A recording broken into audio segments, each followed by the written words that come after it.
بسم اللہ الرحمن الرحیم۔ تمام میڈیا کے خواتین و حضرات کا بہت شکریہ کہ آپ شارٹ نوٹس پر پشاور پریس کلب میں تشریف لائے پریس کانفرنس کو کور کرنے کے لیے۔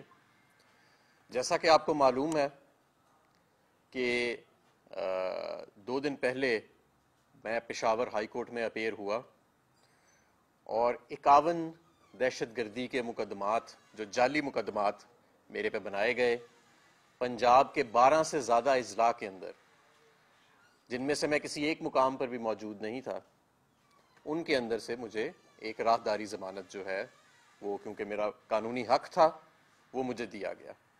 آج کل آپ کو پتہ ہے کہ قانونی حق لینا بھی اس ملک کے اندر ایک بہت بڑا مشن بن چکا ہے، لیکن الحمدللہ میں اس بات کا اعتراف خاص طور پہ کرنا چاہتا ہوں اور لاہور ہائی کورٹ کے ججز کو بھی یہ بتانا چاہتا ہوں کہ کیا وجہ ہے کہ لوگ انصاف کے حصول کے لیے دوسرے صوبوں میں انہیں جانا پڑ رہا ہے۔ یہاں پہ بھی پشاور کے جو ججز ہیں وہ بھی انسان ہی ہیں، ان پر بھی پریشر ہوگا، لیکن وہ قانونی حق جو ہے لوگوں کا وہ فراہم کر رہے ہیں۔ میں آگے چلنا چاہتا ہوں کہ میں نے یہ جو نصف سینچری مکمل کی ہے دہشت گردی کے مقدمات کی، جعلی مقدمات کی میرے اوپر، تو 20 دسمبر کو میں نے لاہور ہائی کورٹ میں ایک ریٹ فائل کی تھی کہ آئی جی پنجاب میرے وکلاء کو یہ بتائیں کہ میرے پہ کتنی ایف آئی آرز ہیں۔ تو وہاں پر انہوں نے جھوٹ بولا اور کہا کہ ان پر صرف 23 ایف آئی آرز ہیں، لیکن جب میرے وکلاء کی ٹیم 1 مہینہ پورا مسلسل پنجاب کے ہر ضلع میں جا کے خود ایف آئی آرز تلاش کرتی رہی، بہت ساری ایف آئی آرز ایسی تھیں جو ان کے کمپیوٹر سسٹم میں بلاکڈ بھی تھیں، اپنے ہم نے تعلقات استعمال کر کے وہ ایف آئی آرز نکلوائیں، تو پورا 1 مہینے کا وقت لگا اور 51 ایف آئی آرز جو ہیں وہ نکلی۔ اور اس سے پہلے آئی جی صاحب نے 23 ایف آئی آرز کا صرف لاہور ہائی کورٹ کو ڈیٹا فراہم کیا تھا، جس غلط بیانی کے اوپر اب میرے وکلاء کی ٹیم کنٹیمپٹ آف کورٹ آئی جی پنجاب کے اوپر فائل کرے گی۔ آپ کو یہ بھی سوچنا چاہیے تھا آئی جی صاحب کہ یہ جو آپ تمغہ لینے گئے تھے، یہ تمغہ آپ کو آپ کی کارکردگی پر نہیں ملا، یہ آپ کو قانون، اخلاقیات، فاشزم، قانون اور اخلاقیات کے اوپر مکمل طور کے اوپر پردہ ڈالنے پہ اور فاشزم کو پنجاب میں پروموٹ کرنے پر ملا ہے۔ لیکن یہ سلسلہ اب زیادہ دیر نہیں چلے گا۔ میں آپ کو یہ بھی بتانا چاہتا ہوں کہ پچھلے 10 ماہ میں جب قسم قسم کی میرے بارے میں خبریں آ رہی تھیں کہ پتہ نہیں ہے کہ اٹلی بیٹھا ہے، کوئی کہتا تھا لنڈن بیٹھا ہے، کوئی کہیں پہ مجھے پہنچا دیتا تھا، تو میرے اوپر کیا گزر رہی تھی۔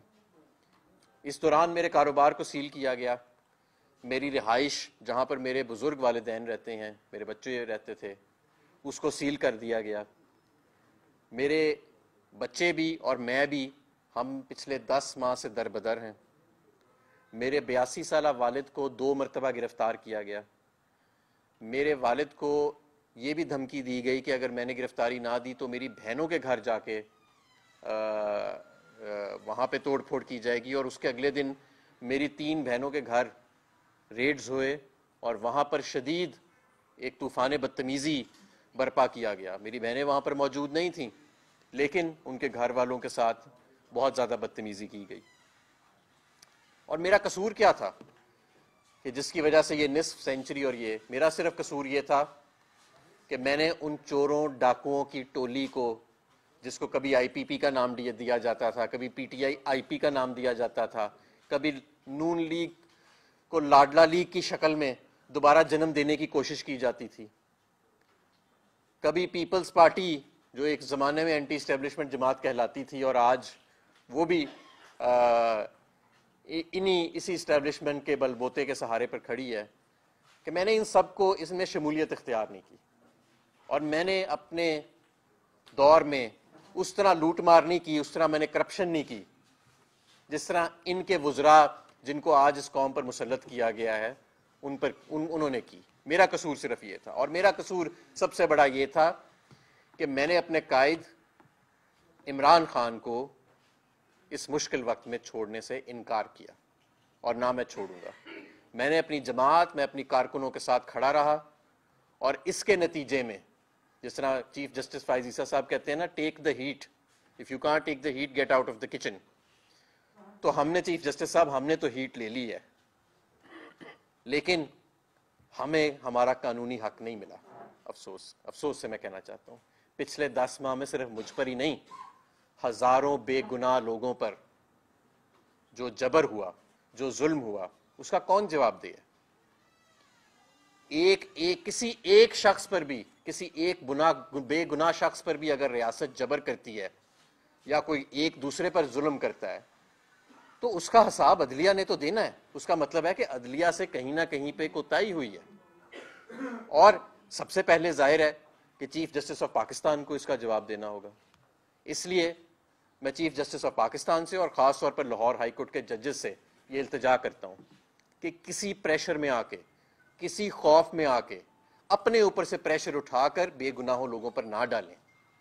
اگر آپ اپنا کام نہیں کر سکتے تو آپ استعفیٰ دے دیں، کسی دوسرے باہمت جج کو یہ موقع دیں کہ وہ سامنے آئے اور انصاف کو یقینی بنائے. یہ تو نہیں ہو سکتا کہ آپ انصاف کی کرسی پر بیٹھے رہیں اور لوگوں پر جعلی پرچے بھی ہو رہے ہیں، لوگوں کے گھر بار بھی توڑے جا رہے ہیں، لوگوں کو ہراساں بھی کیا جا رہا ہے، لوگوں کو اغوا بھی کیا جا رہا ہے، لوگوں پر تشدد بھی کیا جا رہا ہے، جمہوریت کا جنازہ نکالا جا رہا ہے، انسانی اور شخصی حقوق کا جنازہ نکالا جا رہا ہے، 2/3 اکثریت سے عوام مینڈیٹ دیتی ہے، اس کو پوری دنیا کے سامنے پورے ملک کا مذاق بنا کے چرایا جا رہا ہے، اور آپ دوسروں کو کہیں کہ if you can't take the heat then get out of the kitchen.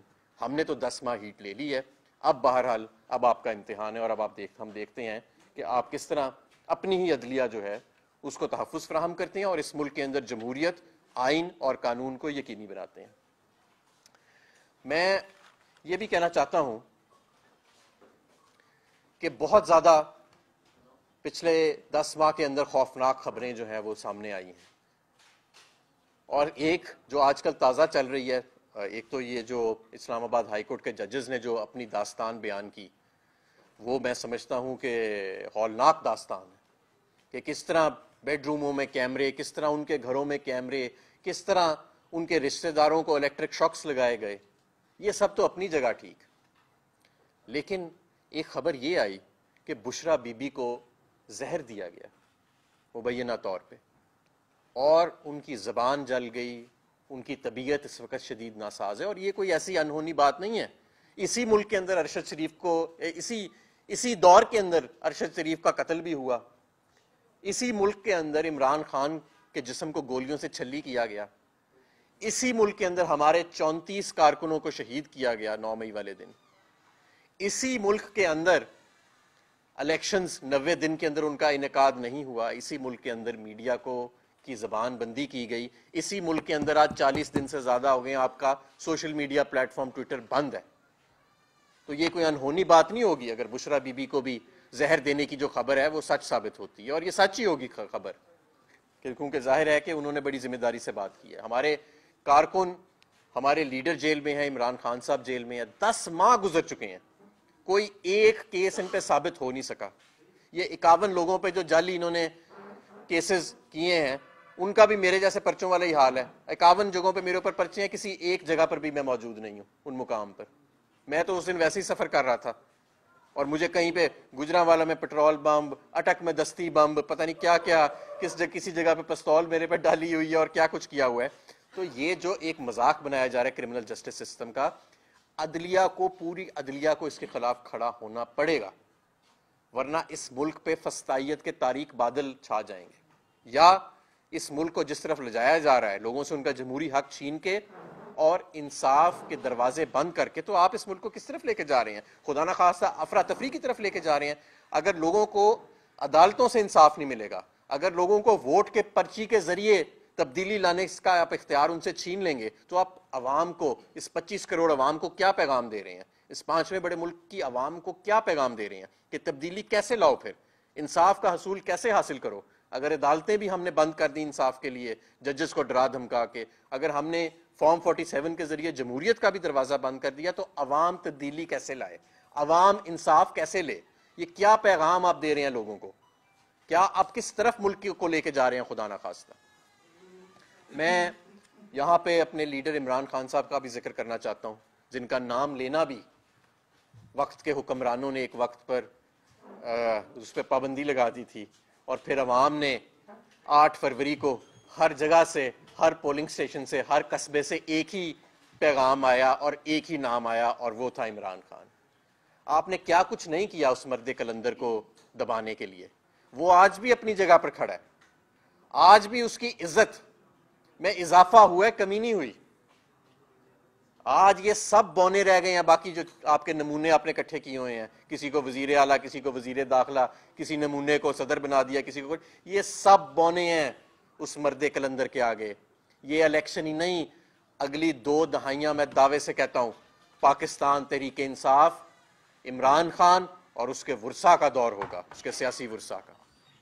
ختم ہو چکی ہے باقی سب کی سیاست. آپ ذرا گراؤنڈ پر اتر کے تو دیکھیں, 8 فروری سے بھی اب بات آگے جا چکی ہے. لوگ نفرت کرتے ہیں ان نمونوں سے, ان ذہنی طور پر مفلوج لوگوں سے جن کو آپ نے قوم پر مسلط کیا ہے, ان لوگوں سے جنہوں نے قوم کے حق کے اوپر ڈاکہ ڈالا, جنہوں نے قوم کے سرمایے کے اوپر ڈاکہ ڈالا. عوام ان چہروں سے, اس نظام سے نفرت کرتی ہے. ایک لاوا پک رہا ہے نیچے, ابھی بھی ہوش کے ناخن لیں. بار بار آپ کو ہم یہ کہہ رہے ہیں کہ یہ ڈنڈے کے سر پہ 5ویں بڑی قوم کو آپ 5 کی تاریخ دیکھ لیں برے صغیر کی اٹھا کے, کوئی نہیں آج تک کامیاب ہو سکا. بڑے بڑے جابر ملٹری حکمران آئے, ان کو بھی منہ چھپا کے واپس جانا پڑا, اور آپ نے تو خیر نیا ریکارڈ ہی قائم کر لیا بدنامی کا.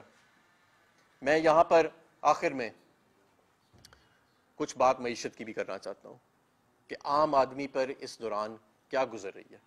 28% آپ کی مہنگائی کی شرح جاری ہے, جو کسی جنگ اور وبا کے وقت سے بھی زیادہ تھی. اس 28% کی بھی اگر ایکچولی بریک ڈاؤن لیا جائے تو یہ سارا کا سارا ان اشیاء پر مبنی ہے جو کھانے پینے کی اشیاء ہیں, جس میں بجلی بھی شامل ہے, جس کے اندر گندم شامل ہے, جس کے اندر پیٹرول شامل ہے. یہ وہ چیزیں جو روزمرہ کی زندگی گزارنے کے لیے ضروری اشیاء ہیں. آپ کا شرح سود 25% سے زیادہ ہے. انڈسٹری آپ کی بند ہونے کو پھر رہی ہے. پچھلے سال آپ کی جی ڈی پی گروتھ منفی ہوئی. جب ہم کہتے تھے کہ منفی گروتھ ہوگی تب آپ مانتے نہیں تھے. اب ورلڈ بینک نے اور آئی ایم ایف نے بھی کہہ دیا کہ منفی گروتھ ہوگی. میں آپ کو بتا رہا ہوں کہ اس سال بھی آپ کی منفی گروتھ ہوگی. اس کی وجہ یہ ہے کہ ملک کے اندر گورننس تو ہو ہی نہیں رہی, ملک کے اندر حکمرانی تو ہو ہی نہیں رہی. ساری کی ساری ریاست لگی ہوئی ہے ایک پاکستان تحریک انصاف اور ایک عمران خان کو اور اس کے ساتھیوں کو دبانے کے لیے. عام آدمی پر کیا گزر رہی ہے اس کا کسی کو کوئی پرواہ نہیں ہے. 2 سال سے غیر منتخب پی ڈی ایم, پھر 6 سے زیادہ ماہ غیر منتخب نگران نمونے, اور اب دوبارہ فارم 47 کی پی ڈی ایم 2 کی جو پرفارمنس ہے وہ عوام کے سامنے ہے. سوائے اپنے پیسے بنانے کے, سوائے اپنے کیس معاف کرانے کے, سوائے مرسیڈیز گاڑیوں کے ٹائر عوام کے پیسوں سے لینے کے, سوائے ٹک ٹاک, جو پاکستان کا سب سے بڑا صوبہ ہے وہ ٹک ٹاک کی سہیلیوں کے حوالے کر دیا. جو صدارت کا منصب ہے, سپریم کمانڈر ہے پاکستان کا, جو وہاں پہ ایک شخص بیٹھا ہے جو بیمار بھی ہے, اللہ انہیں صحت عطا کرے, اور جو ان کا ماضی گزرا ہے کرپشن کے اندر, وہ اب سب کے سامنے. تو 10% سے 20% اب سنا ہو گیا کام, وہ صدارت کے منصب پر بیٹھے ہیں. وزیر اعظم کے منصب پر وہ بیٹھے ہیں جن کو قوم نے, جن کی پرفارمنس کے اوپر قوم نے یہ مینڈیٹ دیا کہ جناب نواز شریف صاحب لاہور میں اپنی سیٹ بھی ہار گئے. 892 ووٹوں سے ہماری مریم نواز صاحبہ اپنی سیٹ ہار گئیں, شہباز شریف صاحب اپنی سیٹ ہار گئے, تمام ان کے وزراء خواجہ آصف, احسن اقبال, خرم دستگیر, یہ سب فارم 45 کے مطابق اپنی سیٹیں ہارے ہوئے ہیں اور لمبی لیڈوں سے ہارے ہوئے ہیں. اسی وزیر اعظم کو جس کی پرفارمنس کی بنیاد پر یہ عوام نے عدم اعتماد کیا, آپ نے ان کو وزیر اعظم کے منصب پر بٹھا دیا, اور جن کی کرپشن کی داستان پوری دنیا جانتی ہے ان کو آپ نے صدارت کے منصب پر بٹھا دیا. جو خاتون جس نے زندگی میں کبھی کوئی کام نہیں کیا سوائے تانے دینے کے, گالیاں دینے کے, ان کو اور ان کی ٹک ٹاک کی ٹیم کو آپ نے پنجاب کا سب سے بڑا صوبہ ان کے حوالے کر دیا. یہ آپ کا ویژن ہے اور یہ آپ کی معیشت ہے. 28%, 2 سال عمران خان کے 2 سال کے جانے کے بعد بھی 28% پاکستان کی تاریخ کی سب سے زیادہ مہنگائی کی شرح, اور ابھی کہہ رہے ہیں کہ مزید بڑھنی ہے, ابھی کہہ رہے ہیں مزید بڑھنی ہے. اور آپ کے اپنے فوکل پرسنز اکانومی کے, جو آپ کے سپوکس پرسنز ہیں, آپ کی حکومت کے قائدین ہیں, محمد زبیر کیا فرما رہے ہیں؟ وہ کہہ رہے ہیں کہ جتنا عمران خان زر مبادلہ کا ریزرو چھوڑ کے گیا تھا 2 سال کے بعد بھی اتنے پہ ہم نہیں پہنچ سکے. وہ فرماتے ہیں کہ یہ سارا بیانیہ جھوٹا تھا کہ ملک ڈیفالٹ ہونے والا ہے جب عمران خان کو نکالا گیا. انہوں نے بتایا کہ ایسی کوئی بات نہیں. دور دور تک، میں ان کے الفاظ دہرا رہا ہوں، انہوں نے کہا دور دور تک ڈیفالٹ کا کوئی چانس نہیں تھا. یہی بات میں بھی کہتا رہا، ایک پورا سال کہتا رہا ووٹ آف کانفیڈنس کے بعد. جب میں اپنے گھر سے میں براہ راست پریس کانفرنس کرتا تھا، میں اعداد و شمار کے ساتھ بتاتا تھا کہ 6% پر معیشت گرو کر رہی تھی عمران خان کے دور میں، 10% سے زیادہ پر بڑے درجے کی صنعت گرو کر رہی تھی، ایکسپورٹس جو تھیں وہ 20 سے 25% سالانہ. آج تک جو $2.1 ارب ماہانہ پہ ہم ایکسپورٹ کا لیول چھوڑ کے گئے تھے، 2 سال بعد دنیا جہان کے نمونوں کو سوٹ پنا کر بھی رانا ثناء اللہ تک کو سوٹ پنا دیا کہ شاید یہ جو ہے عوام اسے ہضم کر لے، لیکن آج تک ایکسپورٹ جو ہے وہ اس سطح پر نہیں پہنچ سکی. اس کی وجہ ہے کہ اس وقت نظام حکمرانی جو ہے وہ عوام کی منشا سے نہیں چل رہا، وہ تو ایک ڈنڈے کے زور پر چل رہا ہے، اور وہ کسی بھی وقت ختم ہو سکتا ہے. سب کو پتہ ہے جتنا لاوا پک رہا ہے اس وقت، آپ کی بیوروکریسی، آپ کی عدلیہ، آپ کی عام عوام جو ہے وہ تو بھری بیٹھی ہے اس وقت کہ یہ جو ظلم کی داستان اور جس طرح سے ان کے حقوق کو جس طرح سے کیپچر کیا گیا ہے، جس طرح سے ان کے حقوق کے اوپر ڈاکہ ڈالا گیا ہے، چاہے وہ جمہوری حقوق ہوں، معاشی حقوق ہوں، قانونی حقوق ہوں، آئینی حقوق ہوں، انسانی حقوق ہوں، یہ جو ڈاکہ ڈالا گیا ہے اس کا تو کسی مارشل لا کے ادوار کے اندر بھی پاکستان کے اندر کوئی پہلے مثال نہیں ملتی. لہٰذا مجھ پر جو 51 کیسز تھے، 51 جعلی کیسز، جو آئی جی صاحب نے کورٹ میں کہا کہ صرف 23 تھے لیکن نکلے 51، تو ان کے اس غلط بیانی کے اوپر بھی ہم کنٹیمپٹ آف کورٹ موو کریں گے. میں ان 51 کیسز جعلی کیسز کی کواشمنٹ کے لیے بھی موو کروں گا لاہور ہائی کورٹ کے اندر بھی، اور تمام جتنے بھی فورمز ہیں ان کے اندر بھی. اور میں یہ بھی بتانا چاہتا ہوں کہ آپ نے اگر اتنا سارا کچھ کر لیا ہے نا میرے ساتھ بھی اور میرے ساتھیوں کے ساتھ، اور ہم نہیں ٹوٹے، تو ہم آگے بھی نہیں ٹوٹیں گے. اور ہم وہ بیج ہیں جنہیں آپ زمین میں دفن بھی کریں گے تو ہم ایک پیڑ کی شکل میں ابھر کے باہر نکلیں گے. تو آپ اس طرف سے بالکل تسلی رکھیں کہ اب یہ ملک صرف ایک ہی طرف آگے جائے گا، اور وہ ملک ہے عوام کی. یہاں پر حکمرانی ہوگی، آئین کی حکمرانی ہوگی، قوم کی حکمرانی ہوگی، ڈنڈے کی حکمرانی نہیں ہوگی. یہ قوم فیصلہ کر چکی ہے. اور اگر ابھی بھی آپ یہ سوچتے ہیں کہ مزید ڈنڈا چلانے سے، مزید 2-4 کیسز چلانے سے، مزید 2-4 سوشل میڈیا پلیٹ فارم بند کرنے سے یہ جو عوام کا لاوا پکا ہوا ہے آپ کے خلاف یہ ختم ہو جائے گا، تو میں معذرت سے کہنا چاہتا ہوں کہ یہ ختم نہیں ہوگا. یہ مزید اس کو تول ملے گا، اور آپ مزید قوم کو افراتفری کی طرف لے کے جائیں گے. آپ قوم کو ایک غلط پیغام دے رہے ہیں انصاف کے دروازے بند کر کے، ان سے جمہوری حق کھو کے. جن قوموں کے اندر عوام کو انصاف عدالتوں سے نہیں ملتا، یا جن قوموں کے اندر عوام تبدیلی ووٹ کی پرچی اور جمہوری حق کے ذریعے نہیں لا سکتی، ذرا تاریخ پڑھ کے غلطی سے ایک دفعہ دیکھ لیجئے کہ ان قوموں کے اندر پھر تبدیلی کیسے آتی ہے، ان قوموں کے اندر پھر عوام انصاف کیسے مانگتی ہے.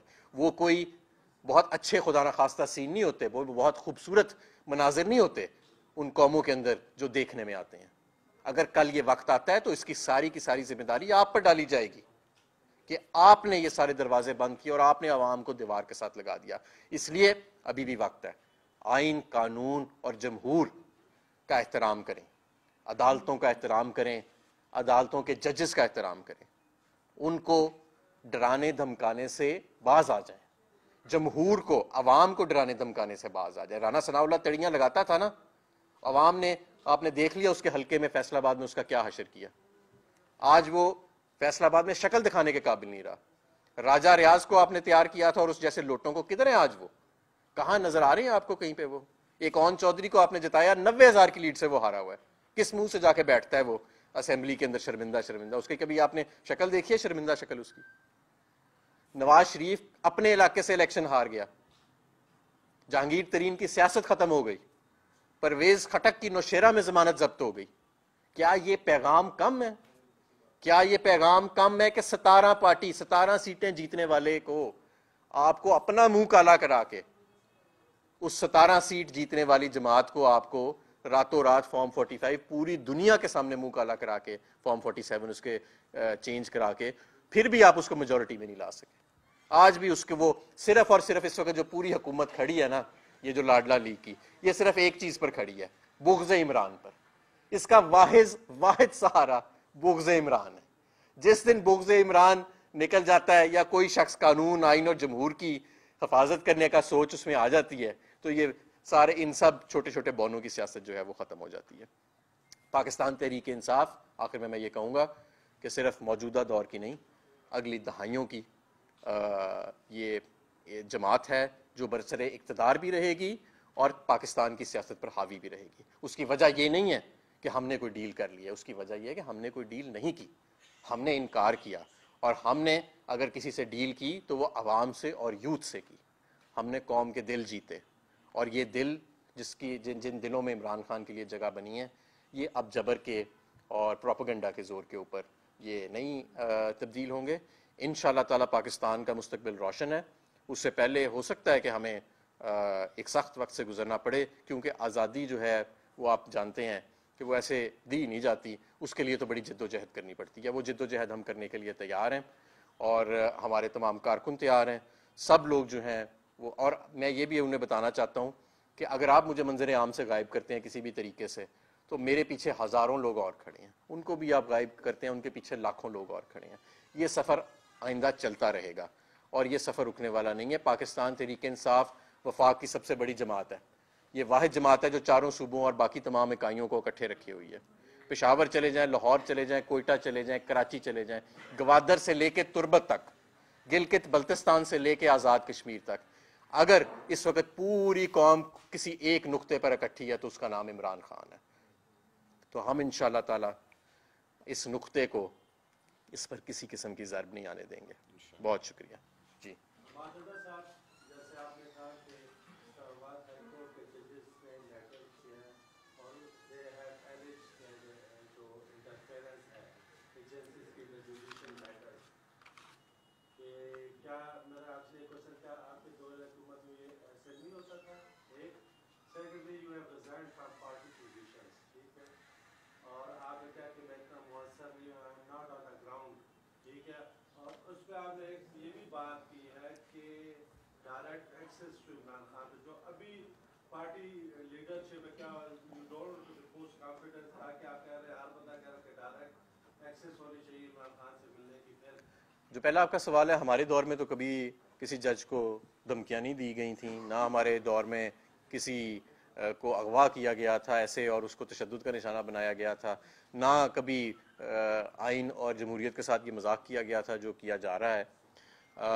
تو اس کا تو موازنہ نہیں بنتا موجودہ دور کے ساتھ. جہاں تک میری ریزگنیشن کا تعلق ہے, وہ عمران خان صاحب نے اس کو مسترد کر دیا تھا اور مجھے دوبارہ بحال کر دیا تھا میری پنجاب کی صدارت اور جنرل سیکریٹریشپ کے اوپر. اور جہاں تک عمران خان صاحب سے رابطے کا تعلق ہے, تو اب ایک بڑا مؤثر نظام کل ہی آویزاں کیا ہے عمران خان صاحب نے ان سے رابطے کا, جس کے اندر مزید لوگوں کو عمران خان صاحب سے رابطے کے لیے ایک کمیٹی بنا دی گئی ہے بیسیکلی, جو کافی وسیع ہے. اور ہم سب یہی چاہتے تھے کہ عمران خان صاحب سے رابطے کے لیے ایک وسیع کمیٹی بنے, نہ کہ وہ محدود لوگوں تک ان کا ایکسیس ہو. وہ الحمدللہ کور کمیٹی کی سفارش کے اوپر خان صاحب نے کر دیا ہے, تو اس سے میرا خیال ہے کہ کافی ساری شکایات دور ہو جائیں گی لوگوں کی. صاحب آپ نے اپنی بات میں جو زیادتی کا میں ذکر کیا, یقیناً آپ سمیت دیگر سیاسی کارکنوں کے ساتھ بے شمار زیادتیاں بھی ہوئی ہوں گی, لیکن کیا آپ نہیں سمجھتے کہ جب آپ سیاسی معاملات کو, جب آپ کو باطل کی لڑائی بنا دیں گے, جب آپ اپنے کارکنوں کو ایک ایکسٹریم پوزیشن پہ آپ لے کے جائیں گے, بعض ایسی باتیں آپ کی قیادت کی جانے سے سامنے آئے کہ سائفر کی بات کریں اور بے شمار وہ ہیں میر جعفر, میر صادق, جب آپ عوام میں نفرتوں کی بے بول دیں گے تو ظاہر ہے دونوں جو پارٹی ہیں وہ دونوں اتحاد پہ پہنچ گئے ہیں, جس کے بعد لازمی طور پر آپ نے دیگر کارکنوں کو بھی مشکل وقت کا سامنا کرنا پڑا. تو کیا یہ سیاسی قیادت کے لیے سوچنے کا مرحلہ نہیں کہ وہ اپنی ذاتی اناج کو پیچھے ڈال کر صرف ملک کو, آپ نے معاشی مسائل کا ذکر کیا, اس وقت عوام کی جو حالات ہیں, ایک صوبے میں آپ کی بھی حکومت ہے, ان تمام صورتحال کو اپنے مد نظر رکھتے ہوئے آپ یہ نہیں چاہیں گے کہ ماضی میں جو ہوا زیادتیاں آپ کے ساتھ بھی ہوئی, آپ نے بھی دوسروں کے ساتھ زیادتیاں کرنے دور میں, ان تمام باتوں کو پیچھے چھوڑ کر ایک نئے کل کی جانب آپ قدم بڑھائیں؟ دیکھیں, ہمارے دور میں تو جو ہمارے مخالف تھے وہ مہنگائی مارچ نکال رہے تھے, میڈیا پر سب سے زیادہ کوریج بھی انہیں دی جاتی تھی, وہ